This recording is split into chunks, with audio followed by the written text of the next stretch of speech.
हाँ नमस्कार। आज के इस वीडियो में हम यहाँ पे बात करने वाले हैं बायोलॉजी क्लास +1 चैप्टर 7 की structural and organisation in animals जो है यहाँ पे हम जो है बात करने वाले हैं। तो क्लास +1 के जो है 6 चैप्टर हमने कर दिया। अगर आपने नहीं देखे हैं तो प्लीज़ शुभम जी के टेक यूट्यूब चैनल पे जाके जो है देखिएगा उसको, ठीक है। वहाँ पे आपको जो क्लास +1 बायोलॉजी के नाम से जो है लेक्चर मिल जाएंगे। आज हम यहाँ पे जाओ क्लास 11th जाओ चैप्टर 7 करेंगे structural organisation in animals. Simple सी बात है, यहाँ पे आपको यूनिसेलुलर ऑर्गेनिज्म के बारे में, थोड़ा सा मल्टी सेलुलर ऑर्गेनिज्म के बारे में जाओ आपको पता होना चाहिए, ठीक है। तो इसके बारे में अगर आपको पता है तो कमेंट सेक्शन में बताइएगा। तो चलते हैं आगे। एंड टेलीग्राम को ज्वाइन कीजिए, लिंक उसका डिस्क्रिप्शन बॉक्स में आप वहाँ से ज्वाइन कर सकते हैं। तो अगर आप कोई भी एग्जाम की तैयारी कर रहे हैं उसकी नोटिफिकेशन आपको जो है टेलीग्राम पे मिल जाती है, तो आप उसको ज्वाइन कर लीजिए, ठीक है। जनरली जो वीडियो है ये आपका HPPGT के लिए है, और जितने भी जो TGT एग्जाम्स होते हैं, टीचिंग एग्जाम्स होते हैं, ठीक है, टेट का एग्जाम होता है, तो उन सभी के लिए ये वीडियो मैं बिल्कुल डिटेल वाइज बना रहा हूँ बायोलॉजी वालों के लिए, ठीक है। और देखिए, जो भी एग्जाम्स की तैयारी कर रहा है तो वो शुभम जी के ट्रिक यूट्यूब चैनल को सब्सक्राइब जरूर करें और प्लीज़ लाइक जरूर करें, क्योंकि आपका लाइक जो मेरे लिए काफ़ी ज़्यादा लाभदायक रहता है। तो प्लीज़ लाइक जरूर कीजिएगा वीडियो को और शेयर जरूर कीजिएगा। तो स्ट्रक्चरल ऑर्गेनाइजेशन इन एनिमल्स हम यहाँ पे जो है बात करने वाले हैं। 2 टर्म्स के बारे में मैं आपको बता देता हूँ, मॉर्फोलॉजी और यहाँ पे एनाटॉमी। सिंपल सी बात है, यहाँ पे ज़्यादातर हम एनाटॉमी को करेंगे। मॉर्फोलॉजी क्या होता है? किसी भी ऑर्गेनिज्म की एक्सटर्नल फीचर्स को स्टडी करना, वो आपका मॉर्फोलॉजी होता है।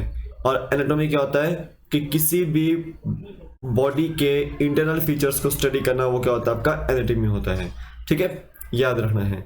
अब यहाँ पे 2 क्वेश्चन और भी आते हैं। एक्सोक्राइन क्या होता है, एंडोक्राइन क्या होता है? तो इसमें से ये बताइए कि इसमें से डक्टलेस ग्लैंड कौन सा है? डक्टलेस ग्लैंड, ठीक है, विच इज डक्टलेस ग्लैंड। इसका आंसर दीजिए कि इसमें से जो है डक्टलेस ग्लैंड कौन सा है, क्या एक्सोक्राइन है या एंडोक्राइन है? ये कमेंट सेक्शन में मेरे को जो आंसर जो मिल जाना चाहिए। आई होप आपको पता होगा इसके बारे में। तो चलते हैं चैप्टर के बारे में रीड करते हैं। तो देखिए, हमने अभी जितने भी पिछले चैप्टर हुए हैं उसमें लार्ज वैरायटी ऑफ ऑर्गेनिज्म के बारे में पढ़ा है।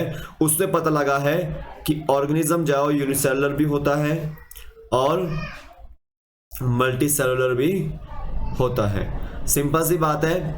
देखिए, यहाँ पे बोला गया है जितना भी, अगर यूनिसेलुलर की बात करते हैं, जैसे डाइजेशन हो गया, रेस्पिरेशन हो गया एंड रिप्रोडक्शन हो गया, ये अगर सिंगल सेल्स प्रोड्यूस करते हैं, जो आपका सिंगल सेल परफॉर्म करते हैं, जैसे कोई भी टेक्निक है वो यहाँ पे डाइजेशन, रेस्पिरेशन, रिप्रोडक्शन अगर सिंगल सेल के थ्रू परफॉर्म की जा रही है, वो आपका यूनिसेलुलर ऑर्गेनिज्म होंगे। या बॉडी सिंगल सेल से बनी हुई है, वो आपका क्या होंगे? यूनिसेलुलर ऑर्गेनिज्म होंगे, ठीक है। अब यहाँ पे देखिए, मल्टी सेलुलर ऑर्गेनिज्म होते हैं जनरली ह्यूमन बींग्स, जो बहुत सारी मैनी सेल्स से बने होते हैं, डिफरेंट टाइप्स ऑफ सेल्स से बने होते हैं, वो आपके होते हैं मल्टी सेलुलर ऑर्गेनिजम्स, जिसमें डाइजेशन का डाइजेशन के लिए अलग से सेल्स बने होते हैं, रेस्पिरेशन के लिए अलग से सेल्स बने होते हैं। सिंपल सी बात यहाँ पे याद रखनी है कि यूनिसेलुलर में single cell digestion, absorption, respiration, reproduction perform कर रहा है। मल्टी सेलुलर में डिफरेंट टाइप्स ऑफ सेल्स होंगे और डिफरेंट नंबर ऑफ यहाँ पे सेल्स होंगे, थाउजेंड्स में नंबर ऑफ सेल्स होंगे यहाँ पे, और वो अलग अलग फंक्शंस को परफॉर्म यहाँ पे करते हुए देखने को मिलेंगे। तो याद रखना है, human beings are multi cellular, human beings are multi cellular and all animals are multi cellular. जितने भी एनिमल्स होते हैं वो सब कैसे हैं? वो भी मल्टी सेलुलर हैं, याद रखना है। इसके बारे में ध्यान दीजिएगा अच्छे से। ये सारे जो ऑर्गेनिज्म होते हैं वो सब कैसे होते हैं? वो मल्टी सेलुलर ही होते हैं, ठीक है, याद रखना है। अब क्वेश्चन एक और चीज मैं पूछता हूं आपसे कि जो मोनेरा है क्या वो यूनिसेलुलर है या फिर मल्टी सेलुलर है, ये आपको मेरे को जो आंसर देना है, ठीक है, ये आपको आंसर देना है, ठीक है, इसको याद रखना है। अब यहां पे देखिए हाइड्रा की अगर बात करें तो हाइड्रा की अगर बात करते हैं तो उसकी जो बॉडी है वो डिफरेंट टाइप्स ऑफ सेल्स के से बनी हुई है, डिफरेंट टाइप ऑफ सेल्स से जो बनी हुई है, ठीक है। आप देखिए यहाँ पे जो नंबर ऑफ सेल्स हैं वो आपके थाउजेंड्स में है, किस में है वो, थाउजेंड्स में है। तो यहाँ पे याद रखना है जो ह्यूमन बॉडी है वो भी आपके बिलियंस ऑफ सेल्स से बनी हुई है, बिलियंस ऑफ सेल्स से बनी हुई है। और याद रखना है वो जो सेल्स हैं वो वेरियस जो फंक्शंस को जो परफॉर्म करते हैं, ये भी आपको ध्यान देना है। जो जो चीजें आपका HP टेट वगैरह में, TGT वगैरह में या PGT वगैरह में पूछ जाती है वो आपको मैं यहाँ पे जो करवा रहा हूं, तो इसको जो ध्यान से सुनिएगा, ठीक है, इसको याद रखना है, ठीक है। अब यहाँ पे याद रखिएगा कि जो मैंने बताया था आपको कि सेल्स से जो बॉडी बनी हुई होती है, सेल्स से बॉडी बनी हुई होती है। तो cell is the structural and functional unit of life. Cell क्या है, स्ट्रक्चरल और फंक्शनल यूनिट है लाइफ की। अब देखिए जो ग्रुप ऑफ सेल्स होता है उसको क्या बोलते हैं आप, टिश्यू बोलते हैं। तो आज की जो वीडियो है हमारा उसमें हमने जो जनरली टिश्यूज के बारे में जो पढ़ना है। तो याद रखना है जो आपकी बॉडी टिश्यूज से बनती है, ठीक है, वो आपका जो मल्टी सेलुलर बॉडी है, मल्टी सेलुलर जो बॉडी है। यहाँ पे जो आपके ग्रुप ऑफ सिमिलर सेल्स देखने को मिलता है और वहां पे इंटरसेलुलर स्पेसिस जो है देखने को मिलते हैं और वो एक स्पेसिफिक फंक्शन को परफॉर्म करते हैं। तो सच ऑर्गेनाइजेशन को क्या बोलते हैं, आप टिश्यू लेवल ऑफ ऑर्गेनाइजेशन बोलते हैं। आप टिश्यूज के ग्रुप को क्या बोलेंगे, आप organ level of organisation, organ level of organisation, ठीक है। टिश्यूज जब ग्रुप ऑफ टिश्यूज बनेंगे तो आपका याद रखना है वो ऑर्गन बनते हैं, ठीक है। आप देखिए ऑर्गन के अंदर ऑर्गन, ऑर्गन के अंदर ऑर्गन, ऑर्गन से जो ऑर्गन का पूरा सिस्टम याद रखना है वो कुछ ना कुछ एक परफॉर्म करेगा फंक्शन को, तो वो ऑर्गन सिस्टम जो बन गया। तो याद रखना है जैसे कि आपका रेस्पिरेटरी सिस्टम है, रेस्पिरेटरी सिस्टम है, ये पूरा का पूरा क्या है, एक ऑर्गन सिस्टम है। क्या है ये, ऑर्गन सिस्टम है, याद रखना है, क्योंकि उसमें लंग्स भी है, उसके अंदर जो एल्वियोलिस भी है, ठीक है, याद रखना। तो ये आपका ऑर्गन का एक सिस्टम बन गया जो कि एक जो फंक्शन को परफॉर्म कर रहा है। ध्यान दीजिएगा जो आपका जो क्लास +1 है उसका जो 7 चैप्टर है उसका जो फर्स्ट पैराग्राफ है मस्ट रीड, बिल्कुल ध्यान से उसको जो पढ़िएगा, ठीक है। वहां से आपको जो करीब 2 से 3 क्वेश्चन आपको देखने को मिलता है टीचिंग एग्जाम्स में। अब हम यहाँ पे जो थोड़ा सा आगे चलते हैं। जनरली टिश्यूज के बारे में हम जब यहाँ पे बात करेंगे तो हमने यहाँ पे क्या बोला उसको, group of cells, group of similar cells हमने यहाँ पे जो है उसको बोला है। ध्यान दीजिएगा इसके ऊपर, ग्रुप ऑफ सिमिलर सेल्स जो है हमने उसको बोला है और वो एक स्पेसिफिक फंक्शन जो है परफॉर्म जो करते हैं, ठीक है, याद रखना है।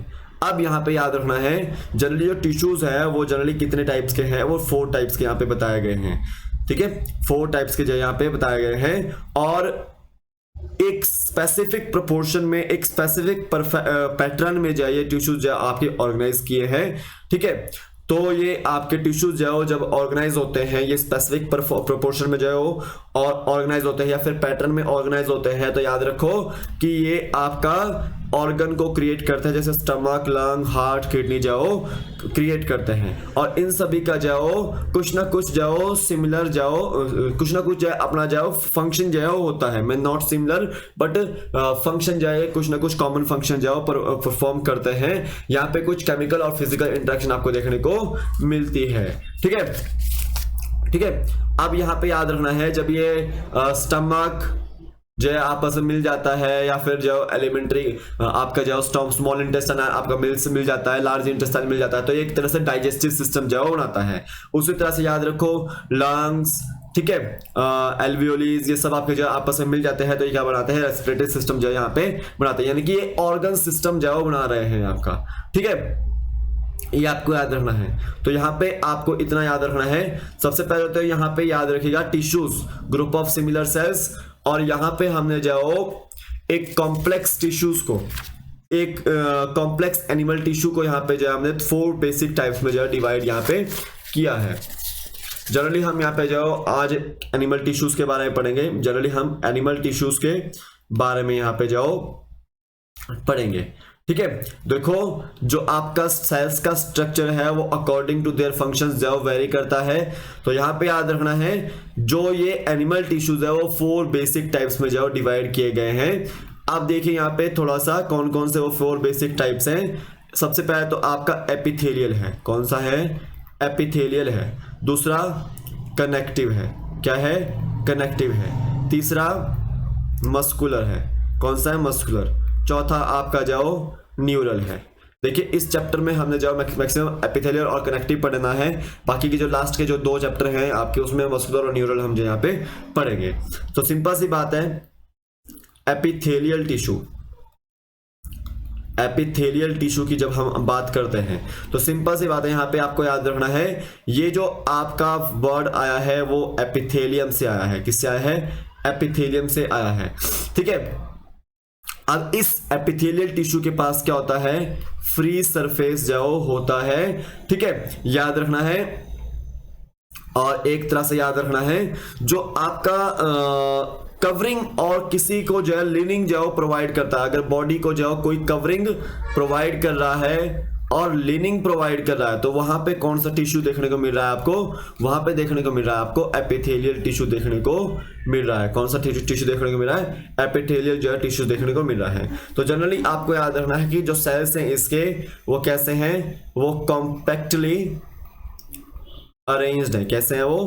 कॉम्पैक्टली अरेंज्ड है या फिर पैक्ड हैं और उसमें इंटरसेलुलर स्पेसेस है। क्या है उसके अंदर? इंटरसेलुलर स्पेसेस हैं या फिर इंटरसेलुलर मैट्रिक्स वहां पे जो फ्लूइड वहां पे जो देखने को बोला जाता है, ठीक है। अब यहां पे देखिए एपिथेलियल टिश्यू के 2 टाइप हैं। एक है आपका सिंपल एपिथेलियम, सिंपल एपिथेलियम। दूसरा है आपका कंपाउंड एपिथेलियम। क्या है? Compound epithelium.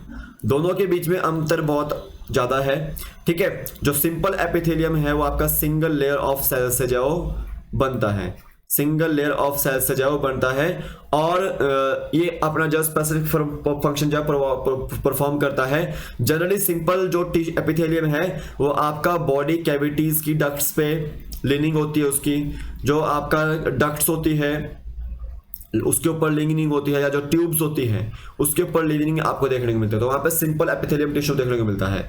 और ऐसा टिश्यू जहां पे 2 से ज्यादा 2 और मोर लेयर ऑफ सेल्स देखने को मिलती है वो आपका कंपाउंड एपिथेलियम टिश्यू है। और एक तरह से प्रोटेक्टिव फंक्शन जो इसका देखने को आपको मिलता है, ठीक है। जैसा स्किन में, स्किन आपका जो एक तरह से कंपाउंड एपिथेलियम जो टिश्यू देखने को मिलता है, ठीक है। अब यहां पे आपको याद रखना है स्ट्रक्चरल मॉडिफिकेशन के आधार पर जो सिंपल एपिथेलियम है, सिंपल एपिथेलियम है उसको हम जाओ डिवाइड करते हैं 2 भागों में, स्क्वैमस और दूसरा है आपका क्यूबॉइडल। सारे 3 भागों में बांटते हैं हम इसको, ठीक है। तीसरा है आपका कॉल्यूमिनार। देखिए डायग्राम देखने को मिल रहा होगा आपको पेज नंबर 112 पे, हो सकता है थोड़ा सा आपको इधर उधर देखने को मिल रहा हो। स्क्वैमस में आपको जो सेल्स जो थोड़े से छोटे देखने को मिलेंगे, इस तरह से आपको बीच में न्यूक्लियस होगा, ठीक है, इस तरह से, ठीक है। और ऊपर से आपको वो देखने को मिलेंगे इस तरह से थोड़े चपटे से, जैसे आपका यहाँ पे यूं, इस तरह से यूं, इस तरह से यूं, इस तरह से यूं, इस तरह से यूं, इस तरह से यूं, इस तरह से यूं, इस तरह से यूं, इस तरह से यूं, ठीक है। स्क्वैमस एपिथेलियम टिश्यू है ये। सिंपल सी बात याद रखना है, स्क्वैमस एपिथेलियम जो है वो single thin layer of flattened cells से मिलकर बने होते हैं और वहां पे इरेगुलर बाउंड्रीज होती है। क्या होती है? इरेगुलर बाउंड्रीज होती है। जनरली जो स्क्वैमस एपिथेलियम का जो एग्जांपल रहता है वो जनरली ब्लड वेसल्स रहता है। ठीक है। ब्लड वेसल्स में आपको जाओ स्क्वैमस एपिथेलियम सेल्स देखने को मिलते हैं। और यहां पे लिख देता हूं मैं कि जो आपका जो एयर सैक है लंग्स का, वहां पर भी आपको स्क्वैमस एपिथेलियम जो है देखने को मिलते हैं, ठीक है। और क्यूबोइडल एपिथेलियम की बात करें तो यहां पे जाओ क्यूब शेप, इस तरह से जाओ क्यूब शेप के जो आपको जो सेल्स देखने को मिलेंगे, ठीक है। इस तरह से आपको जो क्यूब शेप के जो सेल्स हैं वो आपको देखने को मिलेगा। क्यूबोइडल एपिथेलियम वहां पे जाओ होता है। और यहाँ पे भी एक तरह से ये सिंगल लेयर ऑफ सेल्स हैं सिंगल लेयर ऑफ सेल्स हैं और एक तरह से क्यूब लाइक सेल्स हैं। जनरली आपको ये देखिए डक्ट्स ऑफ ग्लैंड, जितने भी ग्लैंड होते हैं उसकी डक्ट्स पे आपको देखने को मिलते हैं। और जो ट्यूबुलर पार्ट्स होते हैं वहां पे आपको जो है क्यूबोइडल सेल्स देखने को मिलते हैं। जैसे आपका किडनी होती है, ट्यूबुलर पार्ट्स है, ठीक है। याद रखना है जनरली किडनी में भी नेफ्रॉन्स में आपको जो क्यूबोइडल सेल्स देखने को मिलते हैं, ठीक है। अब याद रखना है मेन फंक्शन क्या है क्यूबोइडल सेल्स का, कि वो एक तरह से सिक्रीशन करेंगे और अब्जॉर्प्शन करेंगे, ठीक है। ये आपको याद रखना है। जो प्रॉक्सिमल कन्वोल्यूटेड पीसीटी है नेफ्रॉन का, प्रॉक्सिमल कन्वोल्यूटेड ट्यूब्यूल, वहां पर भी क्यूबोइडल सेल्स देखने को मिलते हैं। क्यूबोइडल सेल्स वहां पे देखने को मिलते हैं। अब सिंपल सी बात है, कॉलम्नार जो सेल्स होते हैं वो आपके सिंगल लेयर ऑफ सेल्स से जाओ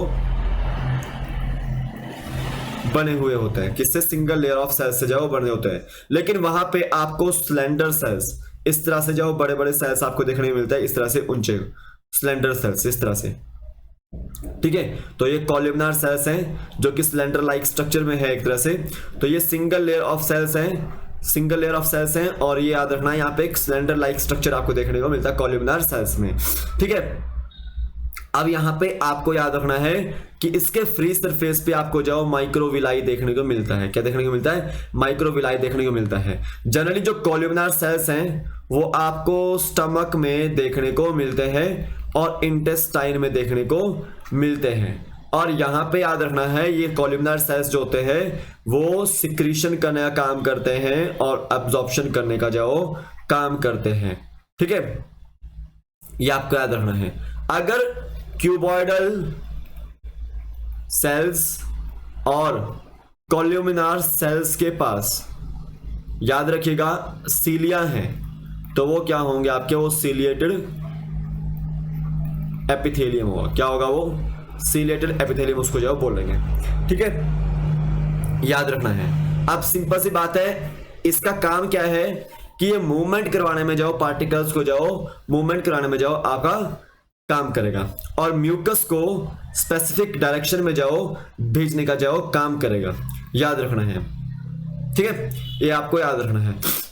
जनरली आपको याद रखना जितने भी होलो ऑर्गन्स होते हैं जैसे ब्रोंक्यूल्स हो गया या फेलोपियन ट्यूब्स हो गया, वहां पे आपको सीलिएटेड एपिथेलियम देखने को मिलता है। ये आपको याद रखना है। थोड़ा सा छोटा चैप्टर कराऊंगा मैं आपको, ज्यादा लंबा नहीं कराऊंगा। अब यहां पे देखिएगा सेकंड बात आती है ग्लैंड्यूलर एपिथेलियम की। किसकी बात आती है? ग्लैंड्यूलर एपिथेलियम की। देखिए जो कॉलम्नार सेल्स होते हैं, कॉलम्नार सेल्स होते हैं या फिर जो क्यूबोइडल सेल्स होते हैं वो आपके स्पेशलाइज्ड है किसमें? सिक्रीशन में, ठीक है। याद रखना है। तो उस सिक्रीशन को उनको क्या बोलेंगे आप? ग्लैंडुलर एपिथेलियम बोलेंगे। वो आप वहां पे क्या कौन से टिश्यूज हैं? वहां पे ग्लैंडुलर एपिथेलियम जो टिश्यूज हैं, ठीक है। याद रखना है। अब सिंपल सी बात याद रखनी है कि यहां पे जब भी हम बात करेंगे ग्लैंडुलर एपिथेलियम की, वो दो टाइप्स के हैं। एक है आपका यहां पे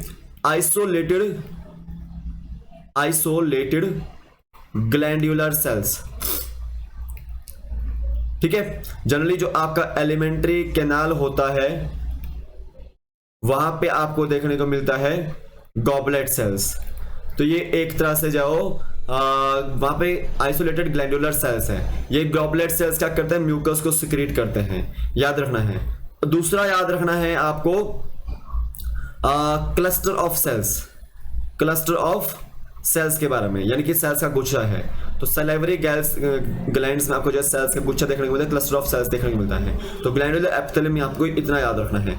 अब सिंपल सी बात है, यहाँ पे कुछ ना कुछ सिक्रीशन हो रही है, तो यहाँ पे हमने जाओ ग्लैंडुलर एपिथेलियम को जो सिक्रीशन के आधार पर जाओ दो तरह से बांटा है। पहला है एक्सोक्राइन ग्लैंड, दूसरा है एंडोक्राइन ग्लैंड। जनरली याद रखना है जिसके पास डक्ट होगी वो आपका एक्सोक्राइन ग्लैंड होंगे, जिसके पास डक्ट नहीं होगी वो आपके एंडोक्राइन ग्लैंड होंगे। जनरली ये आपके जो ग्लैंड्स आपके हार्मोन्स जो सिक्रीट करते हैं, जो आपके एंडोक्राइन ग्लैंड से आपके जो हार्मोन्स को सिक्रीट करते हैं, और ये किसी भी ग्लैंड को जो बात करते हैं डायरेक्ट। ठीक है, सिंपल सी बात है, ये हार्मोन्स को सिक्रीट कर रहे हैं। ठीक है, डक्टलेस ग्लैंड्स क्या कर रहे हैं आपके, इनके प्रोडक्ट क्या है आपका हार्मोन्स है, और हार्मोन्स जाओ डायरेक्टली जाओ बाथिंग का काम करते हैं ग्लैंड की। ठीक है, याद रखना है, ये इंपॉर्टेंट है आपको एग्जाम पॉइंट ऑफ व्यू से। उसी तरह से एक्सोक्राइन ग्लैंड आपको याद रखना है।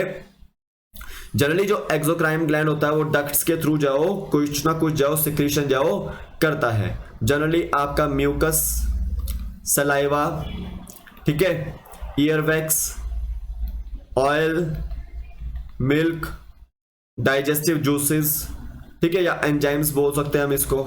सो ये आपके जाओ एक्सोक्राइन ग्लैंड के जाओ प्रोडक्ट हैं आपके। ठीक है, क्योंकि ये डक्ट्स के थ्रू जाओ आपके रिलीज किए जाते हैं। जो डक्ट्स के थ्रू रिलीज नहीं होते हैं वो जनरली जाओ श्रिंक करते हैं किसी भी ग्लैंड के ऊपर, तो वो एंडोक्राइन ग्लैंड है, वो डक्टलेस ग्लैंड उसको जो हम बोलते हैं। ठीक है, ये आपको याद रखना है। अब सिंपल सी बात याद रखना है, यूनिसेलुलर जो आपका ग्लैंडुलर एपिथेलियम है वो आपका सिंगल सेल से बना हुआ है, और जनरली आपका ये जो एलिमेंट्री कैनाल है वो आपका आइसोलेटेड ग्लैंडुलर सेल है, वो सिंगल सेल का है। और जो आपका मल्टी सेलुलर है वो क्लस्टर ऑफ सेल से बना हुआ है, यानी कि ग्रुप ऑफ सेल से बना हुआ है, वो सैलिवरी ग्लैंड है। यहां से आपको ये क्वेश्चन जो बनता है, इसको आपने ध्यान देना है अच्छे से। अब सिंपल सी बात यहां पे आगे चलते हैं, हम कंपाउंड एपिथेलियम के बारे में बात करते हैं। थोड़ा सा कंपाउंड एपिथेलियम के बारे में बात की जाएगी। ठीक है, जो आपके एक से ज्यादा लेयर से बने होंगे, यानी कि मल्टी लेयर से जो बने होंगे आपके कंपाउंड जो एपिथेलियम होंगे, उनका जो लिमिटेड रोल रहता है सिक्रीशन और अब्जॉर्प्शन में। ठीक है, अब जनरली वो केमिकली और मैकेनिकल जो स्ट्रेस, ठीक है, की वजह से जो प्रोटेक्शन करते हैं। ठीक है, देखो सिंपल सी बात है, यहां पे बोला गया है कि कंपाउंड एपिथेलियम का काम क्या है, ये प्रोटेक्शन का काम करते हैं। चाहे वो केमिकली प्रोटेक्शन करनी पड़े, उनको अगेंस्ट केमिकल करनी पड़े, या फिर मैकेनिकल स्ट्रेस की वजह से जाओ आपका अगेंस्ट जाओ प्रोटेक्शन करनी पड़े। ठीक है, तो ये आपका जो कुछ जाओ सिक्रीशन करेंगे, ठीक है, ताकि वो किसी केमिकल या किसी मैकेनिकल स्ट्रेस से प्रोटेक्शन की जा सके। ठीक है, जनरली आपका जो ड्राई सरफेस होता है स्किन का, जो मॉइस्ट सरफेस होता है बक्कल कैविटी का, ठीक है, आपको वहां पे ये देखने को मिलते हैं। जैसे आपका फेरिक्स में आपको ये देखने को मिल रहे हैं, जो जनरली इनर लीनिंग्स होती है सैलिवरी ग्लैंड्स की, वहां पे आपको ये देखने को मिल रहे हैं। और जनरली पिनक्रेटिक जो डक्ट्स होती है वहां पे आपको ये देखने को मिलते हैं कंपाउंड एपिथेलियम। सिंपल इतना याद रखिएगा। ठीक है, इसमें इतना याद रखो कि जो आपके सेल्स है एपिथेलियम के, वो एक तरह से इंटरसेलुलर मटेरियल को जो होल्ड कर रहा है एक तरह से। ठीक है, इसको याद रखना है। अब यहाँ पे कुछ स्पेशलाइज्ड जंक्शंस हैं कंपाउंड एपिथेलियम में।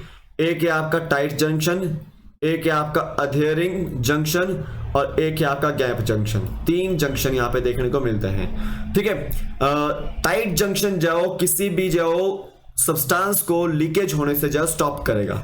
ठीक है, किसी भी टिश्यू में लीकेज हो सकती है, तो वहां पे लीकेज को रोकने के लिए टाइट जंक्शन जो यूज होता है।